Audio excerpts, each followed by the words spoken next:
नमस्कार दोस्तों, स्वागत है आप सभी का आज के मुख्य समाचार के इस वीडियो में, जहां हम आपके लिए हर दिन लेकर आते हैं देश और दुनिया की तमाम बड़ी खबरें। एक एक करके 50 बड़ी खबरों को सिर्फ 10 मिनट में जानेंगे। वीडियो के साथ अंत तक बने रहे। साथ ही आपसे एक छोटी सी रिक्वेस्ट है, अगर आपने अभी तक इस वीडियो को लाइक नहीं किया तो लाइक जरूर कर दें। साथ ही वीडियो के नीचे दिए गए लाल रंग के सब्सक्राइब बटन को जरूर दबा दें और इस घंटी को भी दबाएं ताकि आपको दिन भर की बड़ी खबरों की जानकारी लगातार मिलती रहे। तो चलिए दोस्तों, वीडियो को फटाफट शुरू करते हैं। भारत ने 2025 तक टीबी को खत्म करने का रखा लक्ष्य। 100 साल बाद नई वैक्सीन पर काम कर रहा ICMR। जी हाँ, भारत में साल 2025 तक ट्यूबरकुलोसिस को खत्म करने का लक्ष्य रखा गया है। अब इस लक्ष्य को पूरा करने के लिए ICMR के वैज्ञानिकों ने 2 संभावित टीकों के 3rd स्टेज के स्टडी के लिए लगभग 12,000 लोगों को शामिल किया है। देश में टीबी की बीमारी के प्रबंधन और नियंत्रण के क्रम में देश में 100 साल बाद नई वैक्सीन पर काम हो रहा है। रिसर्चर यह देखना चाहते हैं कि टीबी से पीड़ित व्यक्ति के वयस्क घर के सदस्यों में बीमारी को रोकने में टीके कितने प्रभावी हैं। व्यावसायिक रूप से राष्ट्रीय टीबी कार्यक्रम के तहत संभावित टीकों के उपयोग के लिए हामी दिए जाने से पहले भारत में 7 साइटों के प्रतिभागियों की निगरानी 3 साल तक की जाएगी। और अगली बड़ी खबर की बात करें तो नोटबंदी का नहीं हुआ असर। महाराष्ट्र में एक साल में 83.61 करोड़ रुपए के फर्जी नोट बरामद हुए। देश में नकली करेंसी बरामदगी 190% तक बढ़ी। जी हां, केंद्र सरकार द्वारा डिजिटल ट्रांजैक्शन को बढ़ावा देने और डीमोनेटाइजेशन करने के बावजूद देश में फर्जी भारतीय करेंसी बरामदगी के मामलों में कमी नहीं आई है। अकेले महाराष्ट्र में वर्ष 2020 में 97 लोगों के पास से पुलिस ने 7 लाख भारतीय नकली नोट पकड़े, जिसका कुल मूल्य 83.61 करोड़ रुपए था। NCRB की ताजा रिपोर्ट के अनुसार महाराष्ट्र में बीते साल फर्जी नोट बरामदगी के 42 केस दर्ज हुए थे। वहीं वर्ष 2020 में देश में कुल 92.18 करोड़ रुपए की 9 लाख फर्जी भारतीय करेंसी पकड़ी गई है। यह 2019 में पकड़ी कुल फर्जी भारतीय करेंसी की तुलना में 190.5% अधिक है। देश में नकली नोट पकड़े जाने की सर्वाधिक 81 केस पश्चिम बंगाल में दर्ज हुए। इसके बाद 52 मामले यूपी में दर्ज हुए। वहीं गुजरात में 23 मामलों में 32 लोगों की गिरफ्तारी हुई। और अगली बड़ी खबर की बात करें तो थूकने की सफाई में रेलवे हर साल खर्च करता है करोड़ों रुपए, लेकिन अब आधुनिक पीक दान रखेंगे स्टेशनों की चमाचम। जी हां, कोरोना महामारी के दौरान सार्वजनिक स्थलों पर थूकने पर प्रतिबंध के कड़े प्रावधानों के बावजूद यह बड़ी चुनौती बनी हुई है।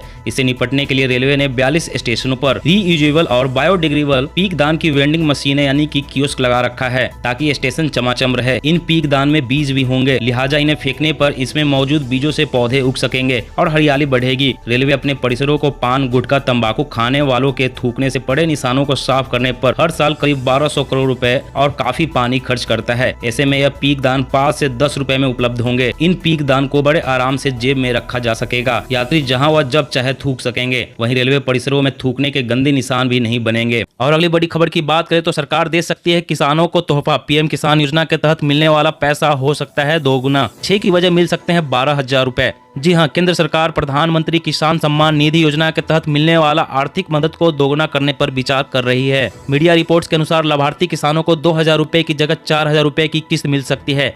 अगर ऐसा होता है तो किसानों को हर साल 6,000 की जगह 12,000 रुपए 3 किस्तों में मिलेंगे। मीडिया रिपोर्ट्स के अनुसार केंद्र सरकार जल्द लाभार्थी किसानों को यह तोहफा दे सकती है। रिपोर्ट्स के मुताबिक बिहार के कृषि मंत्री ने हाल ही में केंद्रीय कृषि मंत्री और वित्त मंत्री निर्मला सीतारमण से मुलाकात की। इसमें PM किसान योजना के तहत मिलने वाली राशि को दोगुना करने पर भी चर्चा की गई है। हालांकि अभी इसको लेकर कोई फैसला नहीं किया गया है। और अगली बड़ी खबर की बात करें तो किसानों के लिए खुशखबरी। 15 राज्यों के 343 जिलों में फ्री में बांटे जाएंगे हाइब्रिड बीज मिनी किट। जी हां, केंद्रीय कृषि मंत्रालय के एक विशेष कार्यक्रम के तहत देश के 15 प्रमुख राज्यों के 343 चिन्हित जिलों में फ्री बीज मिनी किट बांटे जाएंगे। इस कार्यक्रम से बीज रिप्लेसमेंट रेट में वृद्धि होकर उत्पादन एवं उत्पादकता बढ़ सकेगी।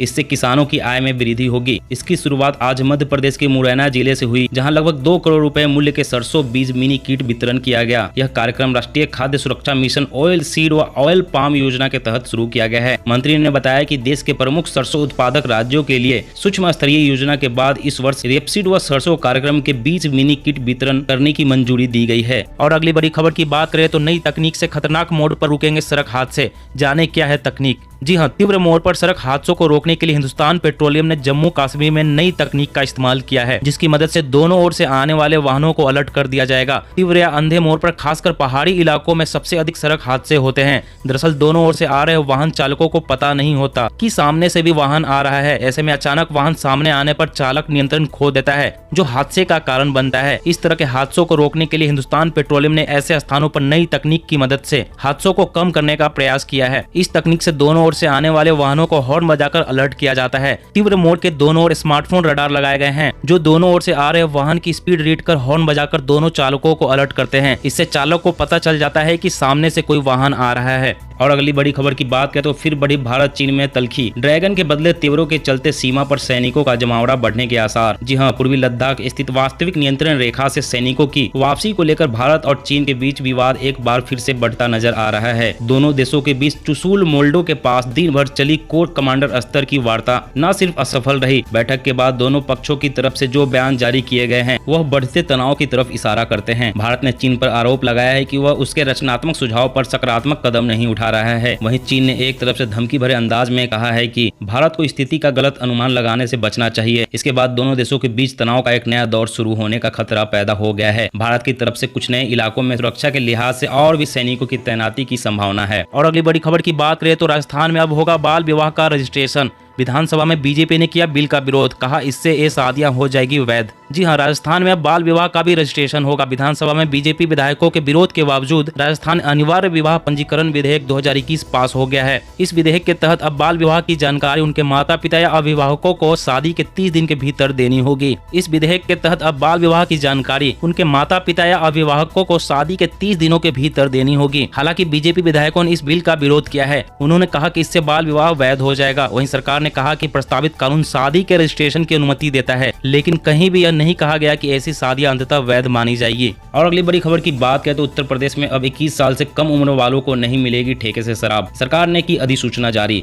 जी हां, यूपी में 21 साल से कम उम्र वालों को अब सरकारी ठेके यानी वाइन शॉप से शराब नहीं मिलेगी। राज्य सरकार के आबकारी विभाग ने इसकी अधिसूचना जारी कर दी है। इतना ही नहीं, घर में शराब रखने का कोटा भी कम कर दिया गया है। निर्देशों के उल्लंघन पर सजा व कड़ी कार्रवाई की चेतावनी दी गई है। इसमें 3 साल की जेल व आर्थिक दंड दिया जाएगा। प्रदेश में शराब की फुटकर बिक्री की सीमा भी कम कर दी गई है। हर प्रकार की शराब का मानक निर्धारित कर दिया गया है। अब उस मानक से अधिक न फुटकर बिक्री की जाएगी और न ही उस सीमा से अधिक कोई व्यक्ति शराब रख सकेगा। और अगली बड़ी खबर की बात करें तो अब ड्राइविंग लाइसेंस और आरसी को साथ रखने की अनिवार्यता पूरे देश से कर दी गई है खत्म। डिजी लॉकर भी होगा मान्य। जी हां, देश के सभी राज्य और केंद्र शासित प्रदेशों में अब वाहन चालकों को ड्राइविंग लाइसेंस और रजिस्ट्रेशन सर्टिफिकेट साथ लेकर चलने की जरूरत नहीं पड़ेगी। अब सड़क पर वाहन चालक ट्रैफिक पुलिस और परिवहन विभाग को डिजी लॉकर प्लेटफॉर्म या एम परिवहन मोबाइल ऐप में डिजिटल रूप में रखे दस्तावेजों को दिखा सकते हैं। केंद्रीय परिवहन व राजमार्ग मंत्रालय की ओर से जारी किए गए आदेश के बाद अब सभी राज्य में एम परिवहन ऐप और डिजी लॉकर में मौजूद दस्तावेजों को मानना होगा। अब इसको कानूनी मान्यता भी प्रदान कर दी गई है। इस आदेश के बाद सभी राज्य और केंद्र शासित प्रदेश अखबारों में इसको लेकर विज्ञापन देकर लोगों को जागरूक कर रही है। अब यदि वाहन का ड्राइविंग लाइसेंस, वाहन के रजिस्ट्रेशन का कार्ड एम परिवहन मोबाइल ऐप और डिजी लॉकर में मौजूद है तो वह देश भर में मान्य होगा। और अगली बड़ी खबर की बात करें तो देश के 23.64 करोड़ राशन कार्ड धारकों के लिए खुशखबरी। अब सीएससी से भी करा सकेंगे ये सभी जरूरी काम। जी हां, देश भर में 3.7 लाख से अधिक सीएससी केंद्रों में अब राशन कार्ड से संबंधित सेवाएं भी होगी उपलब्ध। इन सेवाओं में नए राशन कार्ड के लिए आवेदन करना, ब्यूरो को अपडेट करना और उसे आधार से जोड़ना शामिल है। इस कदम से देश भर के 23.64 करोड़ राशन कार्ड धारकों को सीधे लाभ होगा। राशन कार्ड धारक अब अपने नजदीकी सीएससी केंद्र जाकर अपने राशन कार्ड ब्यूरो को अपडेट करा सकेंगे।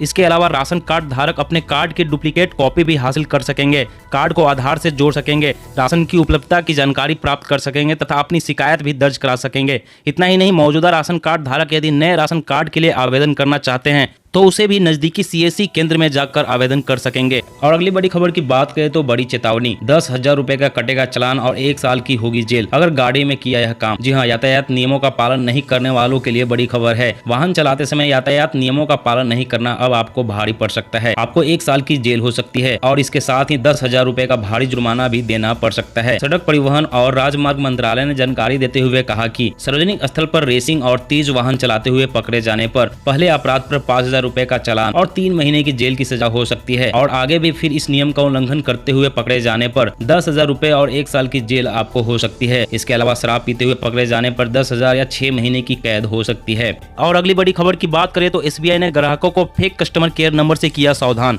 एक लापरवाही से बैंक बैलेंस हो जाएगा जीरो। जी हां, कोरोना काल में डिजिटल ट्रांजैक्शन में बेतहाशा बढ़ोतरी हुई है। ऑनलाइन ट्रांजैक्शन बढ़ने के साथ ही डिजिटल फ्रॉड के मामले काफी बढ़ गए हैं। साइबर अपराधी लोगों को अपना शिकार बनाने के लिए तरह तरह के हथकंडे अपना रहे हैं। इनके चंगुल से ग्राहकों को बचाने के लिए बैंक भी समय समय पर अपने ग्राहकों को सावधान करते रहते हैं। इसी क्रम में देश के सबसे बड़े bank state bank of India ने फर्जी कस्टमर केयर नंबर को लेकर अलर्ट जारी किया है। फर्जी कस्टमर केयर नंबर पर कॉल करने पर धोखेबाज आपसे बैंक खाते की डिटेल ले लेते हैं और फिर आपके बैंक खाते से सारे पैसे निकाल लेते हैं। इसलिए जब भी अगर आपको कस्टमर केयर नंबर याद ना हो तो आप हमेशा बैंक की आधिकारिक वेबसाइट पर जाकर नंबर प्राप्त करें। साथ ही किसी भी तरह की धोखाधड़ी होने पर तुरंत इसकी report cyber crime helpline number 155260 पर कॉल करके करें। और अगली बड़ी खबर की बात करें तो गौ पालकों के लिए अच्छी खबर। वैज्ञानिकों ने तैयार किया आधुनिक तकनीक। अब इस नई तकनीक से होगा सिर्फ बछिया का जन्म। जी हाँ, गाय और भैंस पालने वाले किसानों के लिए बहुत राहत पहुंचाने वाली खबर है, क्योंकि अब कृत्रिम गर्भधारण की एक नई तकनीक आ गई है जिसके जरिए सिर्फ बछिया ही जन्म लेंगे। तो अब बछड़ा को पालने और फिर उसे बेचने की परेशानी खत्म हो जाएगी।